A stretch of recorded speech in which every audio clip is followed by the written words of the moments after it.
আমি আবারও আপনাকে বলি যে সশস্ত্র সংগ্রাম, গেরিলা প্রস্তুতি, এগুলো আমাদের জন্য জরুরি এবং সেটা আমাদেরকে ভাবা শুরু করা উচিত। আমি মনে করি বাংলাদেশ আওয়ামী লীগের এসব পুতু রাজনীতি করার সুযোগ নাই।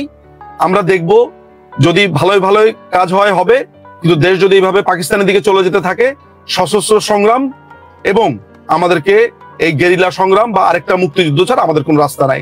আমার কথা স্পষ্ট, কোনো রাগঢাক নাই এবং অস্ত্র হাতে যুদ্ধ ছাড়া আমি অন্তত পক্ষে কোনো উপায় দেখি না, এবং সেটা আমরা করব।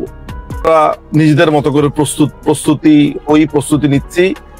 আর এখন সময় হচ্ছে অনেকের কথা শোনা, অনেকের প্রেসক্রিপশন চুপচাপ ঠান্ডা মাথায় শুনে যাওয়া, অনেকের বুদ্ধি শোনা।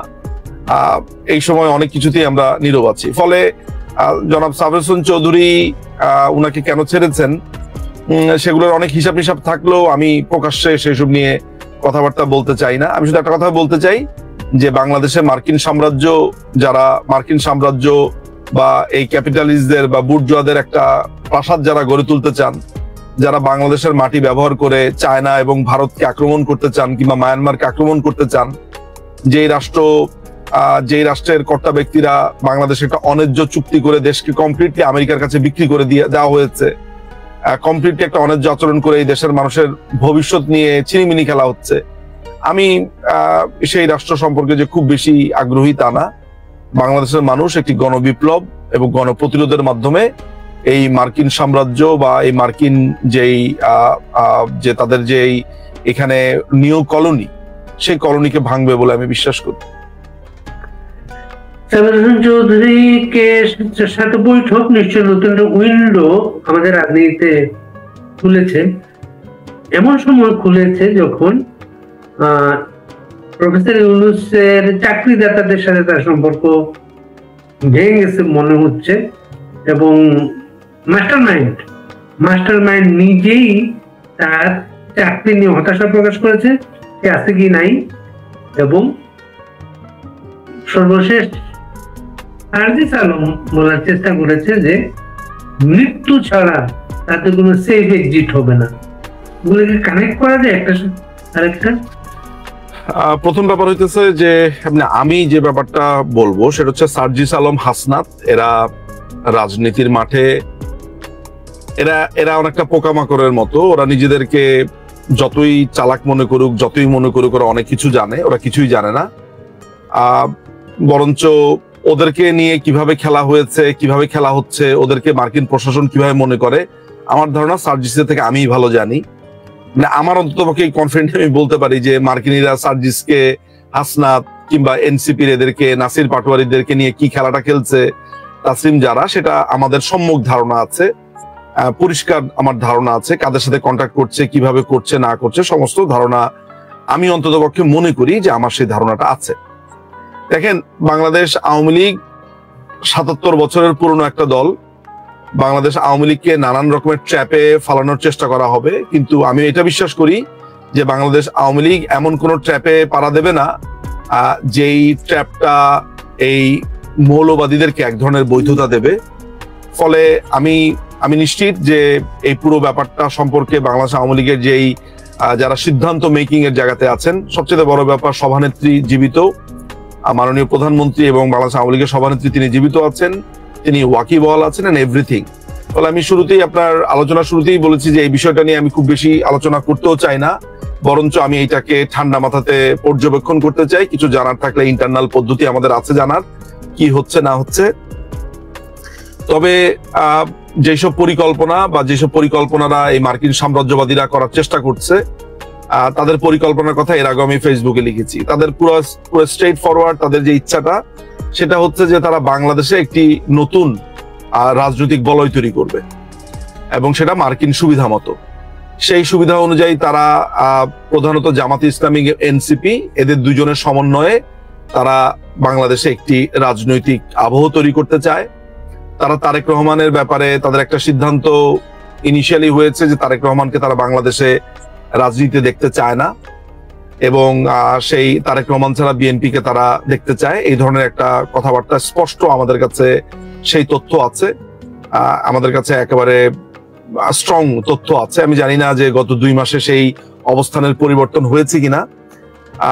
এখানে নানান ধরনের হিসাব নিকাশের ব্যাপার আছে। এক ধরনের তারেক রহমান আমার প্রতিপক্ষ হতে পারে, আর বিএনপি আমার প্রতিপক্ষ হতে পারে, কিন্তু তারেক রহমানকে আমি বাংলাদেশ আওয়ামী লীগের একজন কর্মী বা সমর্থক হিসেবে যদি বলি যে তারেক রহমানকে আমি দেখতে চাই না, তারেক রহমান রাজনীতি করতে পারবে না, আমি প্রতিপক্ষ হিসেবে বলা এক কথা, কিন্তু যখন বাইরের কোনো একটা রাষ্ট্র এসে এগুলা বলবে তখন আমার দীর্ঘ আপত্তি আছে। এই কারণে আপত্তি আছে যে বাইরের কোনো রাষ্ট্র আমাদের দেশের কোনো রাজনীতিবিদ বা আমাদের দেশের কোনো রাজনৈতিক দলের ব্যাপারে সিদ্ধান্ত নেবে, এইটা যদি আমি আজকে মেনে নেই, তাহলে পরশুদিন আমাকে এসে যখন তারা মাইনাস করার চেষ্টা করবে তখন সেটাও অন্য দল মেনে নেবে।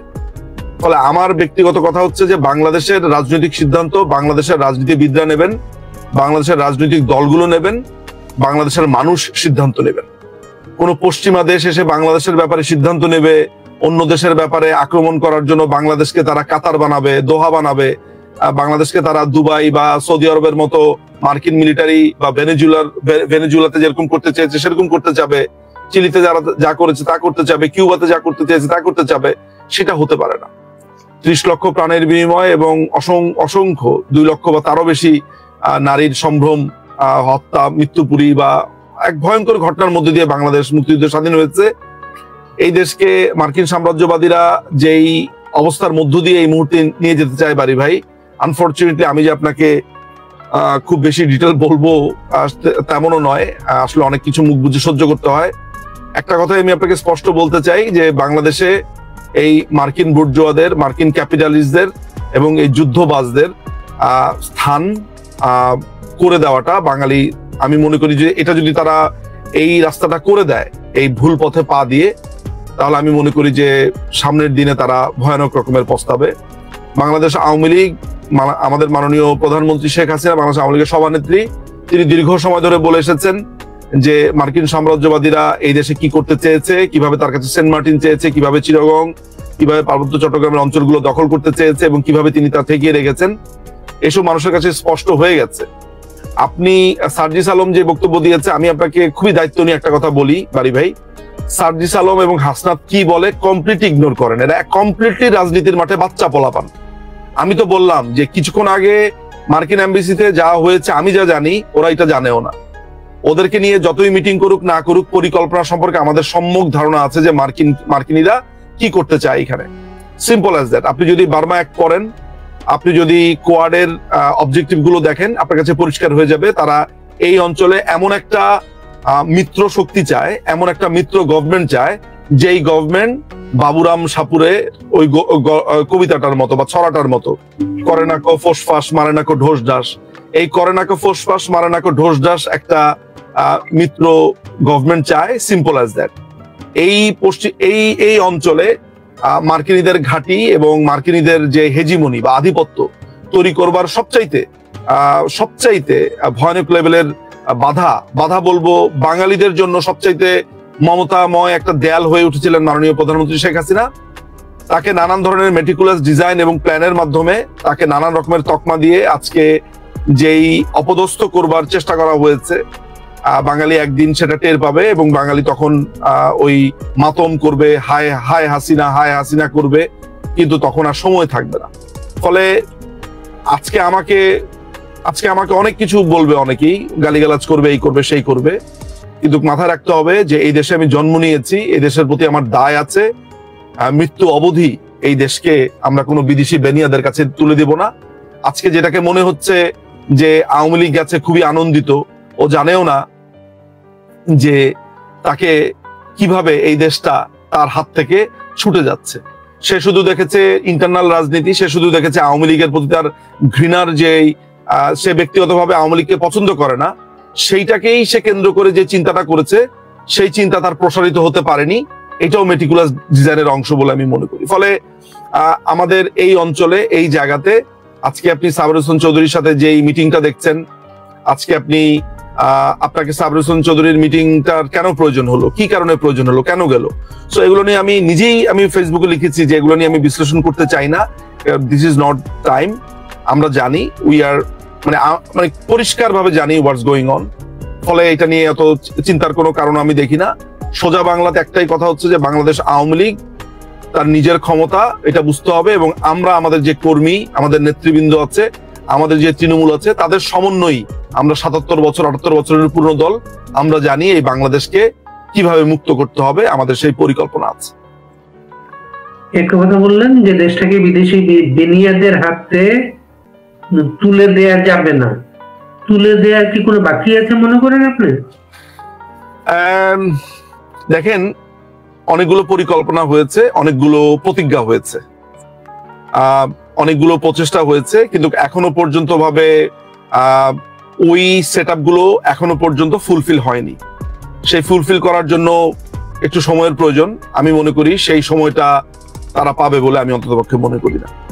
সেই জায়গা থেকে আমি বলেছি যে তুলে দেওয়া যাবে না।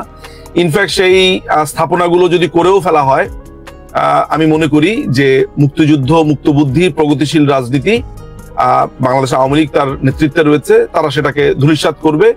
কারণ কোনো অন্যায় যদি ঘাঁটি গেড়েও বসে, সেটিকেও নস্যাৎ করতে বাংলাদেশ আওয়ামী লীগ একরত্তিও পিছু পা হবে না। আমি অনেক কথা মেটাফোর আকারে বলেছি, আমি অনেক কথা আকার ইঙ্গিতে বলেছি। যারা বিজ্ঞ পাঠক বা দর্শক আছে তারা নিশ্চয়ই বুঝতে পারছে যে আমার এই বক্তব্যগুলো অনেকটা আমি আড়ষ্টভাবে বলছি, আমি পুরোটা বলছি না। নিশ্চয়ই যারা বোঝার তারা বুঝবে, বুঝে নেওয়াই উচিত, কারণ এই প্রসঙ্গে আমি খুব বেশি বিস্তারিত কথা বলতেও চাই না।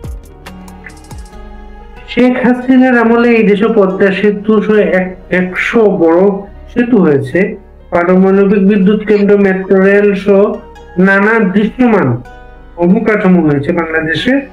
আর এখন বাংলাদেশ 27,000 কোটি টাকায় 20টা যুদ্ধ বিমান কিনছে মার্কিন যুক্তরাষ্ট্র থেকে।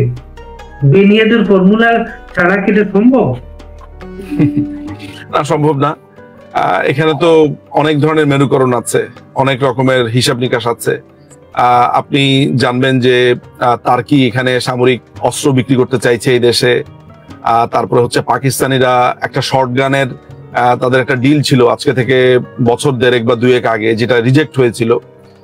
5ই আগস্টের পরপর সেই শর্ট গানের পুলিশের সেই শর্ট গানের টেন্ডার নিয়ে তারা হাজির হয়েছে। সম্ভবত তারা সেটা করেও ফেলেছে, আমরা তো অনেক কিছুই জানতে পারি না। পাকিস্তান থেকে বেশ কিছু অস্ত্রের আপনার অনেক টেন্ডার দেওয়া হয়েছিল, সে সময় রিজেক্টেড হয়েছিল।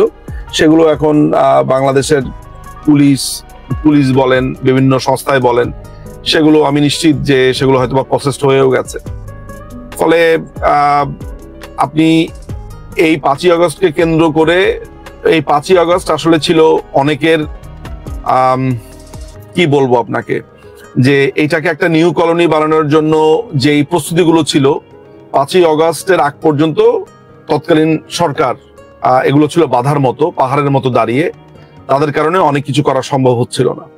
আমি আপনাকে কয়েকটা উদাহরণ দিয়ে বোঝাই। যেমন পিটার ডি হাস আমেরিকার আপনার অ্যাম্বাসেডর ছিলেন, এবং তিনি, আপনি জানেন যে অ্যাম্বাসেডরের চাকরির পরপরও সে আপনার এক্সিলাইট এনার্জির সেখানে একজন উপদেষ্টা হিসেবে চাকরি গ্রহণ করেছেন।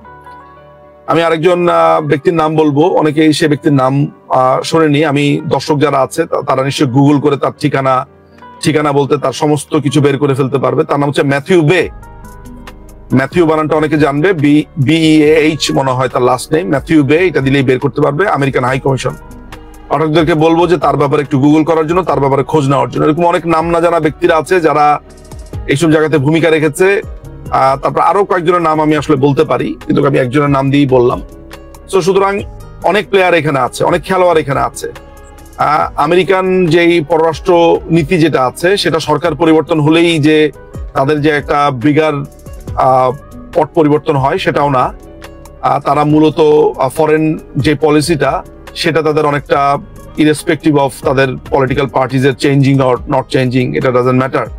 ম্যাটারটা হচ্ছে যে তাদের পরিকল্পনাটা এটা আসলে রাষ্ট্রীয়ভাবে আসলে এমন ভাবে নেওয়া থাকে যে পট পরিবর্তন হলো সেটা আসলে খুবই কম পরিবর্তন হয়। ফলে এই অঞ্চলে তারা মায়ানমারকে 2 ভাগ করবার মধ্য দিয়ে, কিংবা পার্বত্য চট্টগ্রামে নতুন রাষ্ট্র কিংবা এখানে একটা বেস করবার মধ্য দিয়ে তারা চায়না এবং ইন্ডিয়ার দিকে যেই অস্ত্র তাক করেছে বা করতে চায়, বাংলাদেশ যেন কোনোভাবেই সেটির একটি বলবো প্র্যাকটিসিং গ্রাউন্ড না হয়। অনেকেই মনে করে আমরা বাঙালিরা খুবই সেলফ প্যাম্পার্ড, আমরা মনে করি আমেরিকা মনে হয় সারাদিন আমাদেরকে নিয়ে ভাবে, ওরা মনে হয় আমাদের ভয়ে, মানে আমাদের চিন্তায় থরহরি কম্প। আসলে ব্যাপারটা ওরকম কিছুই না। আমেরিকা আমাদেরকে 2 পয়সারও পাত্তা দেয় বলে মনে হয় না, কিন্তু তারা আমাদের ল্যান্ডটা ব্যবহার করতে চায়। এবং তারা যাদেরকে নিয়ে চিন্তিত সেটা হচ্ছে চায়না এবং ভারত। তো নানানভাবে কন্ট্রোল করবার মাধ্যমটাই বাংলাদেশ। কিন্তু তারা যার কারণে অসম্ভব রকমের এখানে বাধাগ্রস্ত ছিল তিনি আমাদের মাননীয় প্রধানমন্ত্রী শেখ হাসিনা। এটার মানে এই না যে তিনি আমেরিকার শত্রু ছিলেন। তিনি কোনো রাষ্ট্রের সাথে শত্রুতার সম্পর্ক এগুলো রাখেননি। তিনি যেটা করেছেন, তিনি সিম্পলি জোট নিরপেক্ষ রাষ্ট্র আমরা, বাংলাদেশকে তিনি ব্যাটলফিল্ড হতে দিবেন না, বাংলাদেশকে একটি শান্তির রাষ্ট্র তিনি করতে চান। এবং তিনি বাংলাদেশকে অবকাঠামোগত উন্নয়নের মধ্য দিয়ে এখানে প্রচুর অপরচুনিটি বৃদ্ধি করতে চেয়েছেন। একটা পদ্মা সেতু করলে কি শুধু আমি আর আপনি গাড়ি নিয়ে পার হবো এইটাই?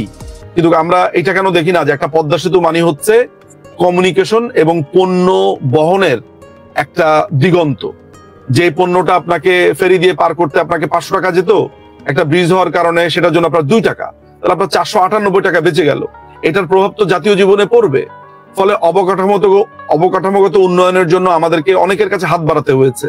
মার্কিনীরা বরাবর সেই যাদের দিকে আমরা হাত বাড়িয়েছি তাদের প্রতি বিরূপ প্রচারণা চালিয়েছে।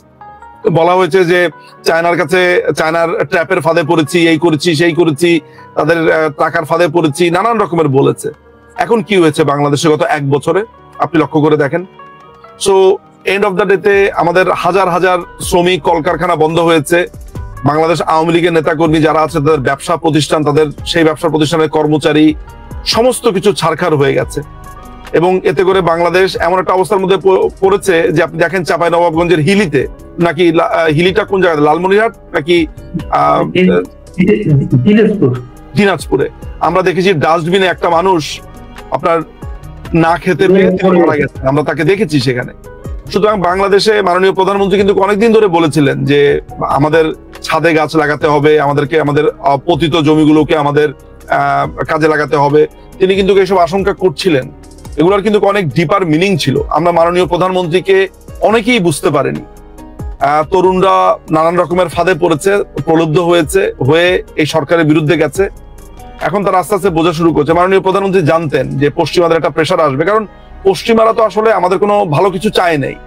তারা বন্ধুত্বের কথা বলে বারবার এখানে কলোনি করতে চেয়েছে। বাংলাদেশকে তারা মনে করেছে জিওপলিটিক্যালি এবং এখানে একটা খুবই উপাদেয় একটা জায়গা, যেই জায়গা থেকে বন্দুক তাক করলে আপনার শত্রু ঘায়েল করতে পারবে। ফলে যেই কেয়ারটেকাররা এখন ক্ষমতায় এসেছে, যেই দারোয়ানগুলোকে তারা নিয়ে এসেছে, এই দারোয়ানগুলো কোনো ফোসফাস করছে না। তাদেরকে নানান ধরনের প্রলুব্ধ দেখানো হচ্ছে যে এদেরকে দিয়ে সরকার গঠন করবে। আমেরিকা তাদের একটা মিত্র শক্তি ক্ষমতায় থাকলে আগামী 5 বছর পরে কাজ যখন শেষ হয়ে যাবে তখন এদেরকে ছুঁড়ে ফেলে দিবে। এই ধরনের ব্যাপার স্যাপার এখানে আছে, তাই না? সুতরাং এগুলো অত্যন্ত জরুরি বিষয়। আমরা এগুলা বারবার বলছি। যখন জুলাই মাসে আমরা যখন বারবার বলছিলাম যে এগুলো জামাত শিবিরের আক্রমণ, তখন আমাদেরকে নানান ভাবে বলেছে যে না, এগুলো তো আমরা গড়পড়তা সবসময় বলি। হ্যাঁ, এইগুলা বলে এটাকে অনেকে ওভারলুক করেছে। এখনো আমরা বারবার বলে যাচ্ছি যে মানুষ বুঝতে পারছে না যে পশ্চিমা সাম্রাজ্যবাদীরা, এই সাম্রাজ্যবাদী শব্দটা বললেই অনেকে মনে করে আমার মনে হয় ব্যাকগ্রাউন্ড কমিউনিজম, আমি মনে হয় কমিউনিস্ট পার্টি করতাম, বা আমি মনে হয় খুবই বাম ঘেঁষা লোক।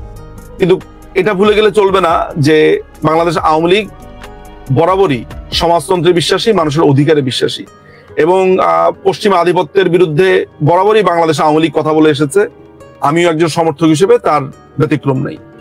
ফলে আপনি আজকে যেই প্রশ্ন আমাকে করেছেন, শুরুটা যাকে দিয়ে করেছেন, উনার সাথে আমার লাস্টের সমস্ত কথাগুলোর একটা সংযোগ আছে। আপনি চিন্তা করলেই বুঝে ফেলবেন।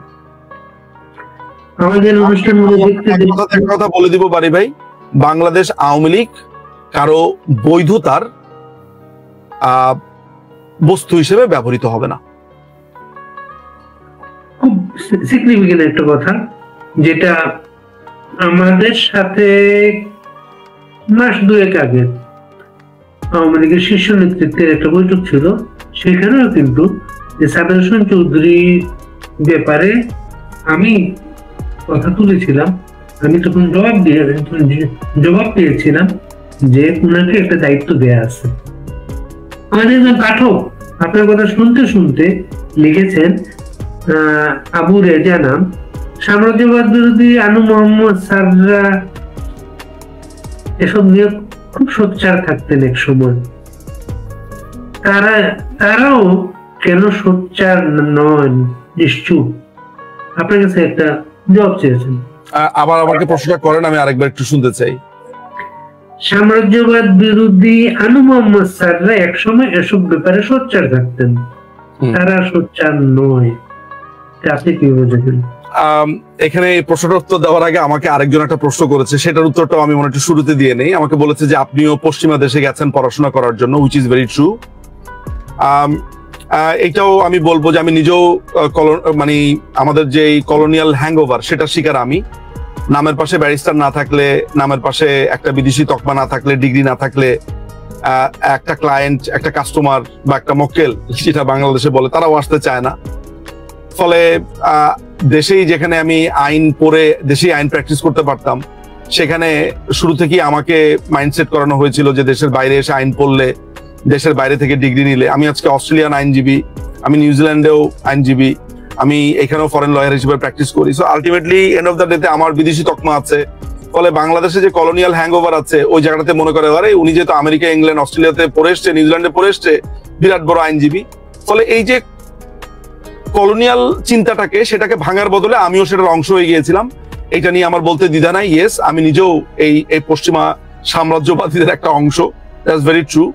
বাট প্রত্যেকটা কিন্তু এইটাও যে আমি ভালো আইন শিখেছি, এখানকার যে পড়ালেখার সিস্টেম, সে পজিটিভলি দেখলে এটাও জানা যায় যে আমি যখন বার করি তখন আমি আইনটা, যেমন বাংলাদেশে বার কাউন্সিলে যখন কেউ পরীক্ষা দেয় তার জন্য কিন্তু বার কাউন্সিলের আলাদা কোনো ট্রেনিং হয় না, আর কোনো ট্রেনিং এর ব্যবস্থা নেই, যেটা ইংল্যান্ডে আছে, অস্ট্রেলিয়াতে আছে, কিন্তু এইখানে আছে। আমি সেই বার প্র্যাকটিসের কারণে আমার কনফিডেন্স লেভেলটা এমন একটা অবস্থায় পৌঁছেছে, আপনি আমাকে যদি হনুলুলুতে প্র্যাকটিস করতে বলেন, সেখানে আমি কোর্টে গিয়ে বলে আসতে পারবো, বাংলাদেশে বললেও প্র্যাকটিস করতে পারবো, আপনি ইংল্যান্ডে বললেও পারবো, অস্ট্রেলিয়া, নিউজিল্যান্ড এগুলো তো পারবোই। সো এইখানকার শিক্ষার পদ্ধতি এবং মানটা অসম্ভব রকমের ভালো। যিনি আমাকে প্রশ্নটা করেছেন আমি সেই প্রশ্নের উত্তরটা দিলাম, ট্রু, এটা আমার ক্লিয়ার করা প্রয়োজন। নাম্বার 2 হচ্ছে যে আনু মোহাম্মদের কথা যেটা বলা হয়েছে, আনু মোহাম্মদরা আসলে একটা পলিটিক্যাল জায়গা থেকে এই কাজগুলো করতেন। আমরা কি কখনো প্রশ্ন করেছি যে আপনাদের যে এই যে আপনারা রামপাল নিয়ে বিরোধিতা করছেন, এই যে এটা নিয়ে বিরোধিতা করছেন, ওটা নিয়ে বিরোধিতা করছেন, এই যে এত লোক বল ব্যানার, আপনারা টাকাগুলো পান কোথায়? কারা আপনাদেরকে টাকা পয়সা দেয়? কোত্থেকে আপনারা ফান্ডিং পান? এসব প্রশ্নগুলো আমরা কিন্তু কখনো করি নাই। সুতরাং আজকে এত ঘটনা ঘটে যাচ্ছে, পশ্চিমাদের এই বড় রকমের ভয়ানক লেভেলের এখানে আমরা পদধ্বনি শুনতে পাচ্ছি, সেই জায়গাতে কিন্তু আনু মোহাম্মদের চুপ থাকতেই হচ্ছে, কেননা তাদের পেটে ওদের খাবার আছে। তো যদি আনু মোহাম্মদের পেটে পশ্চিমা আগুন থাকে, তাহলে সেই আগুনকে আপনি পেরিয়ে আপনি নিজের সত্যিকারের মৌলিক আগুন দেখাতে পারবেন, সেটা আমি বিশ্বাস করি না। ফলে সেই কারণেই আনু মোহাম্মদদেরকে এত নিষ্প্রভ দেখা যাচ্ছে, কারণ যেই মৌলিক আগুন আমাদের দেখার কথা, তারা সেই মৌলিকের বদলে যৌগিক আগুন তাদের পেটে দিয়ে বসে আছে। এই হচ্ছে ঘটনা। It's very simple. আনু মোহাম্মদকে দেখতে যতই নিরীহ মনে হোক না কেন, আনু মোহাম্মদদেরকে দেখলে মনে যতই সার বলুক না কেন যে উনারা মনে হয় উনার কোনো প্যান্ট নাই, জামা নাই, উনি অত্যন্ত দরিদ্র, গরিব, এই যে একটা প্রতিভূ, এগুলো প্রত্যেকটাই বাহানা, এগুলো প্রত্যেকটাই হচ্ছে ওই পশ্চিমাদেরই একটা কারসাজির একটা অংশ। আমি গত 1 বছরে এগুলোর ভেতরে যে গভীরভাবে প্রবেশ করতে পেরেছি, আমার দেখার দুর্ভাগ্য বা সৌভাগ্য হয়েছে। আমি এখান থেকে নির্দ্বিধায় বলতে পারি, আমি নির্দ্বিধায় একটা কথা বলতে পারি যে এই বাংলাদেশকে নিয়ে সত্যিকার অর্থে যদি কোনো মানুষ, আমার কথা শুনতে ফ্ল্যাটারি মনে হতে পারে, আমার কথা শুনে মনে হতে পারে যে এই দালাল টালাল এগুলা বলবে, তো আমি আমার অভিজ্ঞতা থেকে বলতে পারি যে বাংলাদেশকে যদি কেউ রক্ষা করতে পারে সেটা বাংলাদেশ আওয়ামী লীগ। এবং আমি যদি আরেকটু আগ বাড়াই তাহলে বলবো মাননীয় প্রধানমন্ত্রী শেখ হাসিনা এই দেশটাকে তিনি তার বাবার মতোই ভালোবাসেন এবং আগলে ধরে রাখতে চেয়েছেন এবং আগলে ধরে রাখবেন। চেয়েছেন বলতে এখনো চান, এই ষড়যন্ত্রের মধ্যে তিনি পড়েছেন এবং নিশ্চিতভাবে তার নেতাকর্মীদের মাধ্যমে আমরা এই দেশকে পুনর্বার স্বাধীন করবো। এটা শুনতে আপনার যা রকম শোনা যাক না কেন, দিস ইজ দ্য রিয়েলিটি বাড়ি ভাই, দিস ইজ দ্য রিয়েলিটি।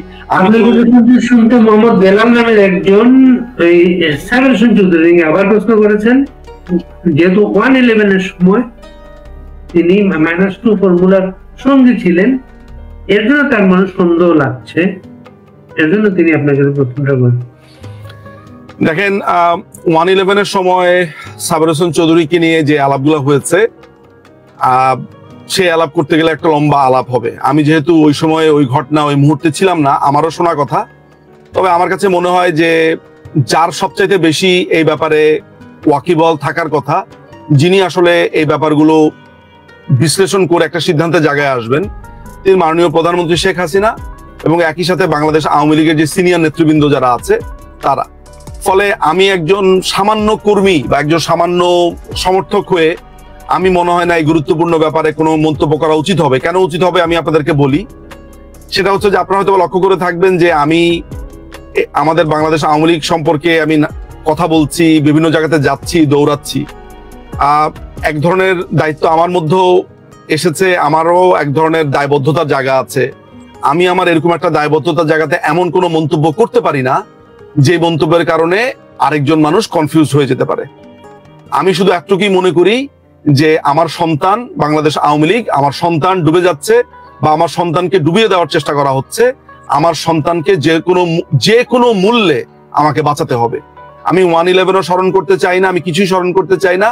আমি শুধু একটাই স্মরণ করতে চাই যে মাননীয় প্রধানমন্ত্রী আমাকে কি দায়িত্ব দিয়েছেন, কি কাজ দিয়েছেন, কি করতে বলেছেন, আমি শুধু সেটাতেই ফোকাস থাকতে চাই। এবং আমি এইটাও নিশ্চিত করতে চাই আমাদের যত নেতা কর্মী আছেন যে মাননীয় প্রধানমন্ত্রী সমস্ত বিষয়ে ওয়াকিবহাল, ইচ এন্ড এভরি আপডেট তার কাছে আছে। সুতরাং আপনার এবং আমার কোনো ভয় পাওয়ার কোনো কারণ নেই।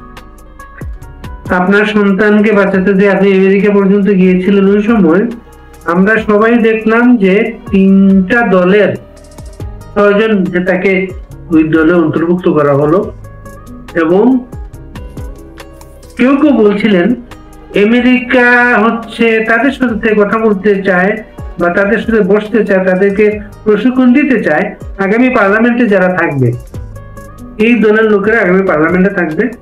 এদের সাথে আলাদা কোনো বৈঠকের ব্যাপারটা অনেকে বলছিলেন, আপনি কোন আভাস পেয়েছেন এটা? অবভিয়াসলি আমেরিকা এদের ব্যাপারে এক ধরনের দৃষ্টিভঙ্গি তাদের আছে, কিন্তু এটা তো আপনাকে বুঝতে হবে যে বাংলাদেশের স্বাধীনতাই আমেরিকা চায় নাই। ওই সময় আমি নিজেও আমেরিকাতে ছিলাম। আমাদের এই মুক্তিযুদ্ধের সময় আমেরিকান অক্ষশক্তি বা আমেরিকার যারা বন্ধু বান্ধবরা আছে তারাও তো এই দেশকে স্বাধীনতার বিপক্ষে কমপ্লিটলি ছিল। তারা ফ্রিগেট পর্যন্ত পাঠিয়েছে, তারা জাহাজ পর্যন্ত পাঠিয়েছে। তো তারা কি আমাদেরকে মুক্তিযুদ্ধ ঠেকিয়ে রাখতে পেরেছে? হ্যাঁ, সেটার প্রতিশোধ তারা 75-এ নিয়েছে। আর সেটার প্রতিশোধ তারা নানান সময় নানান ভাবে বিভিন্ন অপকর্মের সাথে যুক্ত হয়ে নেওয়ার চেষ্টা করেছে। কিন্তু এই পর্যন্ত আপনি যত যাই বলেন না কেন, গত 15 বছরে বাংলাদেশের যে অবকাঠামোগত উন্নয়ন হয়েছে, যেই নানান রকমের শুধু ফিজিক্যাল উন্নয়নের কথা বলবো কেন, ইনট্যাঞ্জিবল যে আমি বলবো যে উন্নয়নগুলো হয়েছে, এন্ড অফ দ্য ডেতে 15 বছর তো তিনি দমিয়ে রেখে, তিনি নানান ধরনের শক্তিকে দমিয়ে রেখে কাজ করেছেন, করেন নাই? কার শক্তিতে করেছেন? জনগণের শক্তিতে করেছেন। যেই জনগণের একটা অংশ আজকে তাকে নানান ভাবে বলবো যে সমালোচনা করছে, নানান ভাবে বলছে, কে জানে এই জনগণ এখন চোয়াল শক্ত করে রেডি হচ্ছে তাকে ফিরিয়ে আনার জন্য। You never know. একটা কথা আমি বারবার বলি, আমি যেটা বিশ্বাস করি সেটা হচ্ছে যে আমার কাছ থেকে দেখার সুযোগ হয়েছে, মাননীয় প্রধানমন্ত্রীর কথা শোনার সুযোগ হয়েছে, আমি আমার এই দেশের রাজনীতি বোঝার সুযোগ হয়েছে, যতটুকু বোঝার আমার সুযোগ হয়েছে। আমি তো রাজনীতি নিয়ে পড়াশোনা করি আজকে দীর্ঘ সময় ধরে, খুবই ক্লোজলি মেশার আমার যে সুযোগ হয়েছে, দেখার সুযোগ হয়েছে, তাতে করে আমি একটা কথা বলতে পারি, বাংলাদেশ আওয়ামী লীগ এমন একটা পার্টি, এমন একটা দল, বাংলাদেশে এমন কোন দলের তৃণমূল নাই যেটা বাংলাদেশ আওয়ামী লীগের তৃণমূলকে বিট করতে পারে। আপনি এটা আমার দলকে চাঙ্গা করার জন্য আমি এটা বলছি না বাড়ি ভাই, আপনি বিশ্বাস করেন আমি আপনাকে এটা বলি, আজকে 100 ছেলেকে আমি 5 মিনিটের মধ্যে হাজির করতে পারবো, শুধুমাত্র যদি বলি যে প্রধানমন্ত্রীর জন্য সে প্রাণ দিতে উৎসর্গ কিনা। 100 ছেলে এখন দাঁড় হয়ে যাবে। সে শুধু একটা কথা বলবে যে আমি আমার এই প্রাণ আমি নেত্রীর জন্য দিব, এটা সে নিশ্চিত হতে চায়। ইয়েস, সে প্রাণ দিবে, তাকে প্রাণ দিতে হবে না, কিন্তু সেইটার জন্য তৈরি। আমি 100 তো কম বললাম, এরকম হাজার হাজার আছে এই দলের জন্য, মুক্তিযুদ্ধের জন্য, বঙ্গবন্ধুর জন্য যা খুশি তা করতে পারবে। মৃত্যুর শেষ মুহূর্তে বলেছে জয় বাংলা, দেখেছেন নিশ্চয়ই আপনারা সেটা। তো বাংলাদেশ আওয়ামী লীগ ছাড়া এরকম কোন নেতা কর্মী নাই। সো বাংলাদেশ আওয়ামী লীগের তৃণমূল যতদিন পর্যন্ত বেঁচে আছে এখনো পর্যন্ত আমি তার শক্তি টের পাই। এবং এগুলো কোনো প্রণোদনার কথা না, এগুলো আমি এমন কোনো কথা না যে আমি খুবই তাত্ত্বিক ভাব আলোচনা করছি, ওরকমই না। This is the reality. সুতরাং আজকে আমাদের একটু বেকায়দা অবস্থায় আমরা হয়তো অনেকে আমাদেরকে দেখতে পাচ্ছে, কিন্তু এটাও মাথা রাখা জরুরি যে আমাদের প্রস্তুতিও থেমে নাই, আমাদের কাজকর্ম আসলে কোনোভাবে থেমে নাই। দেখেন, আমি আপনাকে একটা ছোট উদাহরণ দেই। এই মাত্র আমার ওয়াইফ আমাকে কফি দিয়ে গেলেন। আমি ছোট্ট একটা উদাহরণ আপনাকে বোঝাই। এই যে আমি দিনের পর দিন পৃথিবীতে ঘুরে বেড়াচ্ছি, এই যে আমি পৃথিবীর সংসারকে সময় দিতে পারছি না, আমার সংসার, আমার চেহারা, বাচ্চারা, আমার আজকে আপনার টক শো, আমার মেয়ে আজকে সকালবেলায় বলে গেছে যে আমি যাতে তাকে স্কুলে আনতে যাই, সে আমাকে চেয়েছে। শুধু আপনার এই শোটার কারণে আমি আমার মেয়েকে আনতে যেতে পারিনি, কারণ আমার কাছে এটা মনে হয়েছে যে মেয়েকে আমি নিয়ে আরেকটু ঘুরতে যাব বিকালবেলায়, সমস্যা নাই, আমি মেকআপ করতে পারবো, কিন্তু এই তথ্যটা আমার জনগণকে দেওয়া প্রয়োজন। আমার ওয়াইফ আজকে যে স্যাক্রিফাইস করছে, আমার বাচ্চারা যে স্যাক্রিফাইস করছে, তারা হয়তো বা বাংলাদেশ আওয়ামী লীগের সাথে সরাসরি যুক্ত না, কিন্তু তাদের এই স্যাক্রিফাইসকে আপনি কিভাবে ফেলে দিবেন?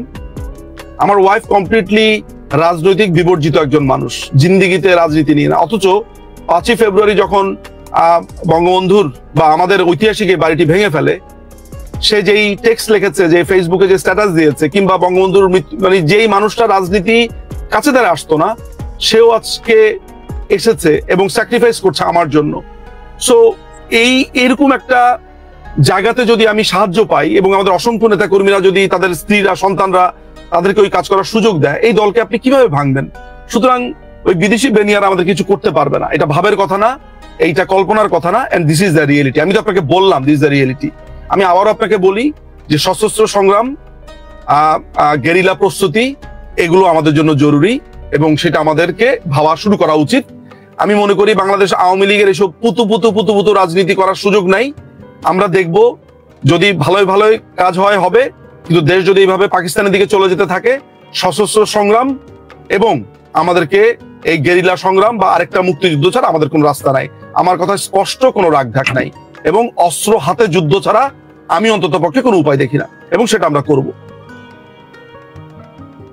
আপনি খুবই একটা আমাদের রিয়েলিটির দিকে আমাদেরকে নিয়ে যাচ্ছেন। তার আগে আপনার স্ত্রী, সন্তানের প্রতি আমরা আমাদের কৃতজ্ঞতা জানাই।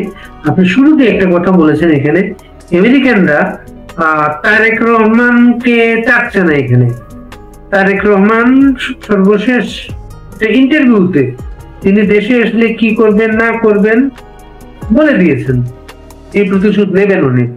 ক্যান্টনমেন্টের বাড়িটা বিশেষ করে বলেছেন। 32 নম্বরের 15 আগস্ট তারা স্লোগান দিয়েছে, তাদের নেতা কর্মীরা, তারেক ভাইয়ের কথা দিলাম 32-এর দখল নিলাম। ক্যান্টনমেন্টের বাড়িটায় ছিল সেনাবাহিনী প্রধান থাকতেন। বাংলাদেশের আইন আছে, একই ব্যক্তিকে দুটি সরকারি জমি বা বাড়ি দেওয়া যায় না, আইন আছে। জিয়াউর রহমান তাকে এরশাদ জিয়া হত্যা থেকে নিজেকে আড়াল করার জন্য দুটি বাড়ি দিয়েছে।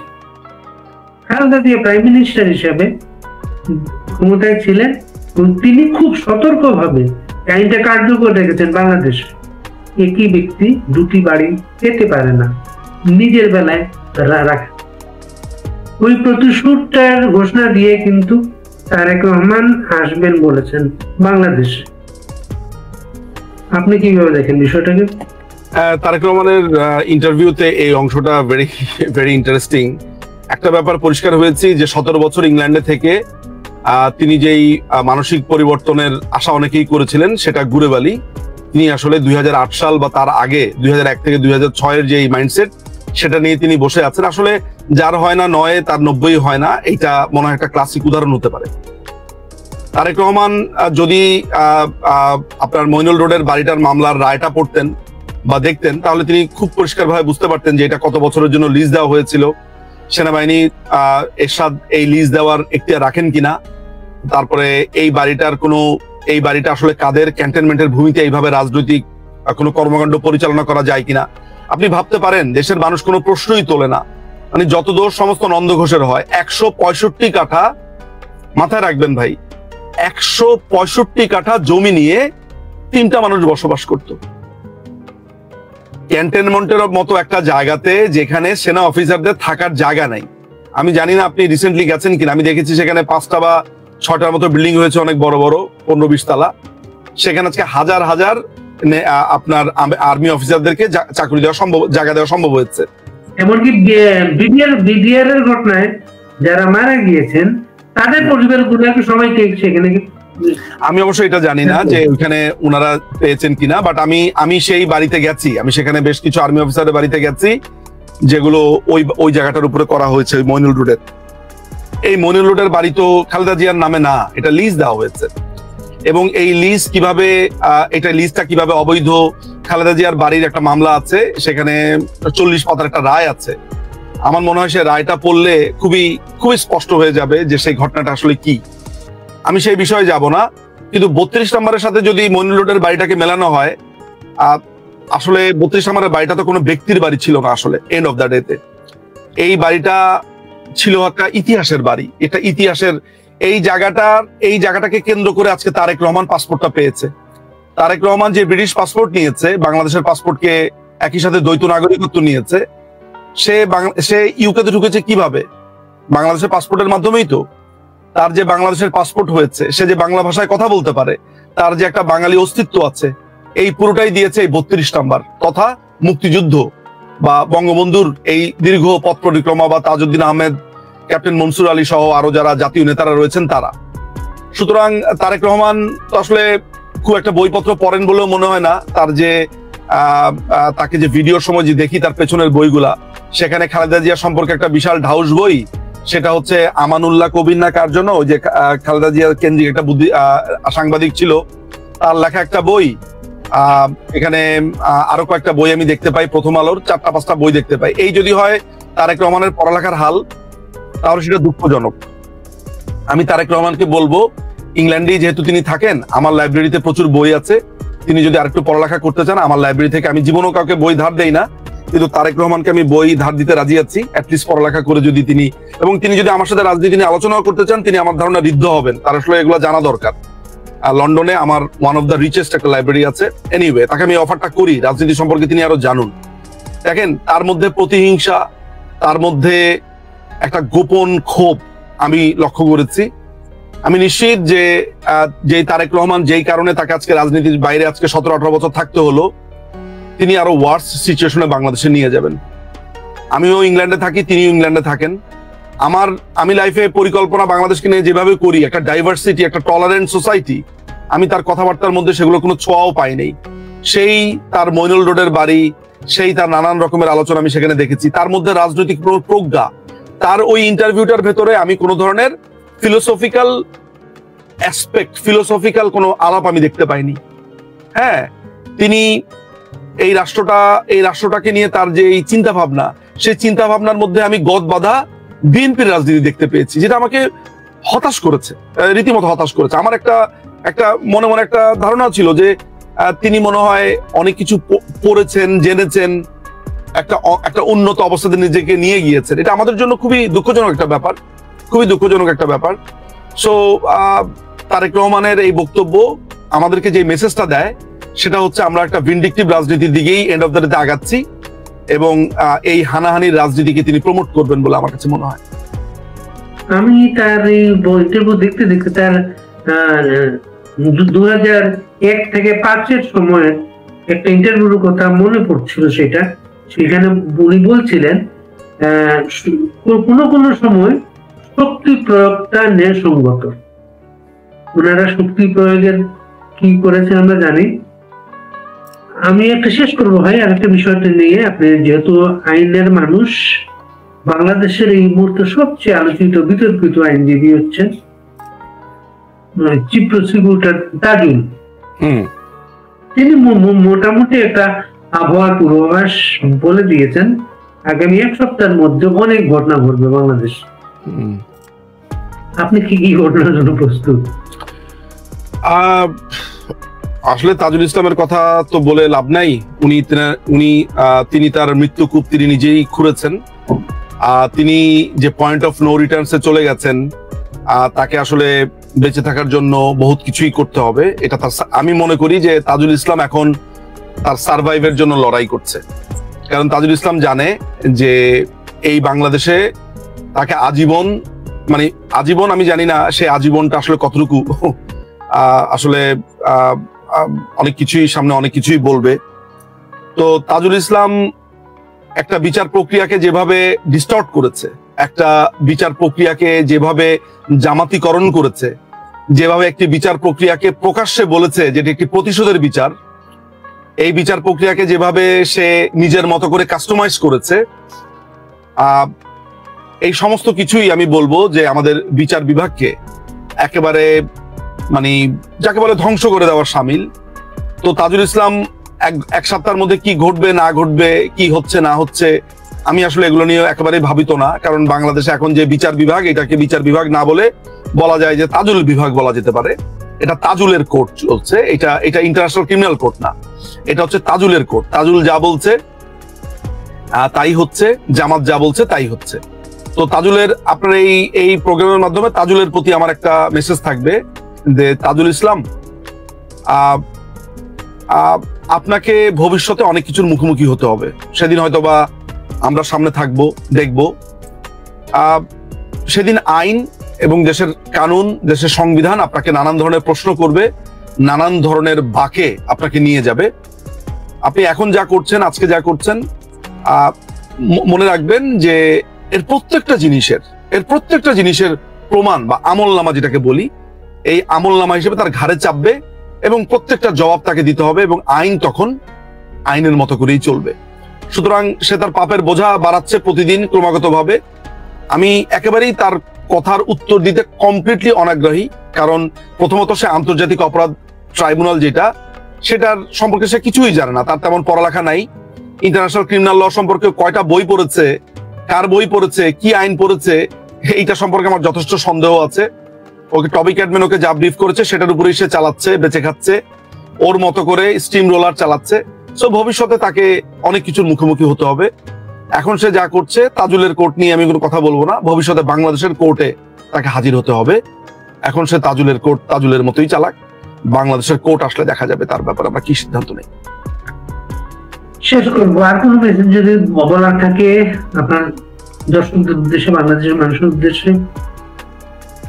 আমার একটাই বলার থাকবে, সেটা হচ্ছে যে অনেক কিছুর ব্যাপারেই আমার মনে হয় মানুষের কৌতূহল থাকে, কিংবা স্ট্র্যাটেজিক কারণে আমার মনে হয় আমাদের অনেক কিছুই একটু সাবধানে আলোচনা করা উচিত। যেমন সাবির হোসেন চৌধুরীর প্রসঙ্গটা এসছে, আমার কাছে মনে হয়েছে যে সাবির হোসেন, আমার মেয়ে, আমি তাকে, আপনারা শুনতে পাচ্ছেন, কামিয়া, ওকে, আমি তাকে স্কুলে নিতে যাই, কামিয়া, আমি তাকে স্কুলে নিতে যাইনি, এই জন্য সে নিতে যাইনি, এই জন্য সে কান্নাকাটি করছে, দেখতেই পাচ্ছেন। সরি মামা।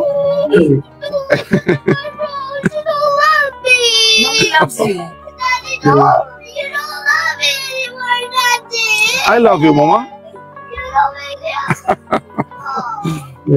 আমি ওকে স্কুলে আনতে যাইনি, এই কারণে সে বলছে আমি তাকে ভালোবাসি না। বুঝতেই পারছেন আমার জীবন কিভাবে চলে, আমাকে এখন তাকে ঠান্ডা করতে হবে, তার সাথে থাকতে হবে। সো এগুলোকে আপনি এক ধরনের স্যাক্রিফাইস মনে করতে পারেন। হ্যাঁ, আমার সন্তানদেরকে ফেলে আমি মাসের পর মাস বিভিন্ন জায়গাতে যাই, ঘুরি, যাই, সেগুলো আমি এটাকে বলি না যে এটার জন্য আমাকে আপনি অ্যাওয়ার্ড দেন, রিওয়ার্ড দেন, আপনি আমাকে হাততালি দেন। I don't want that, because Bangladesh Awami লীগও আমার ফিওনার মতো, আমার মেয়ের নাম ফিওনা, আমার ছেলে মেয়ে ঠিক আওয়ামী লীগও আমার একটা সন্তান, আমার তৃতীয় সন্তান। সো আমি হয়তো আমার তৃতীয় সন্তানের দিকে নজরটা একটু বেশি দিচ্ছে এই মুহূর্তে, কারণ তৃতীয় সন্তান এখন বিপদের মধ্যে আছে। আমি তো ওই দলের কাছে আসলে আমার কিছু চাওয়ার নাই, nothing. I just want to be a good lawyer, এবং দলের যেদিন বিপদ কাটবে সেদিন আমার ছুটি। সো আমি শুধু একটা কথা বলবো যে এই দলের তৃণমূলরা রক্ত দিয়েছে, এই ছাত্রলীগের কর্মীরা যারা ছোট ছোট ছেলেরা আছে, মেয়েরা আছে, তারা এই দলের জন্য এই বয়সে অনেক কিছু দিয়ে দিয়েছে। আমি একটা কথাই বলবো, তৃণমূলকে, আওয়ামী লীগকে, মানে ছাত্রলীগকে, বা যারা দলের জন্য এইভাবে খেটে মরছেন, যে আপনারা যা করছেন দলের জন্য, যেভাবে আছেন, এটার মূল্য আসলে দল চুকাতে পারবে না কখনো। কিন্তু আমি বাংলাদেশ আওয়ামী লীগের কাছে সবসময় প্রার্থনা করব, আমি চাবো যে আমাদের সুসময় যেন আমরা বাংলাদেশ আওয়ামী লীগের তৃণমূলকে বুক দিয়ে আঁকলে রাখি এবং তাদেরকে দেখাশোনা করবার জন্য, প্রত্যেকটা কর্মীকে দেখাশোনা করার জন্য যেন আমাদের আলাদা একটা কনসার্ন, আলাদা একটা ডিপার্টমেন্ট তৈরি হয়। এবং একই সাথে আমাদের অনেক রাজনৈতিক বিষয় আছে যেইগুলো আমরা প্রকাশ্যে খুব বেশি আলোচনা না করলেও চলবে, আমরা যেন সেসব ব্যাপারে একটু সতর্ক থাকি। অনেক বিষয় আছে যেগুলো গোপনে হয়ে যাওয়াই ভালো, আস্তে আস্তে হয়ে যাওয়াই ভালো, সেগুলো নিয়ে আমাদের কথা না বলাই বেটার। এই ব্যাপারগুলো থাকবে আপাতত আজকের জন্য। ভবিষ্যতে অনেক কিছুই আসবে সামনে, নিশ্চয়ই দর্শকদের সামনে সেসব বিষয় নিয়ে আমি আসবো।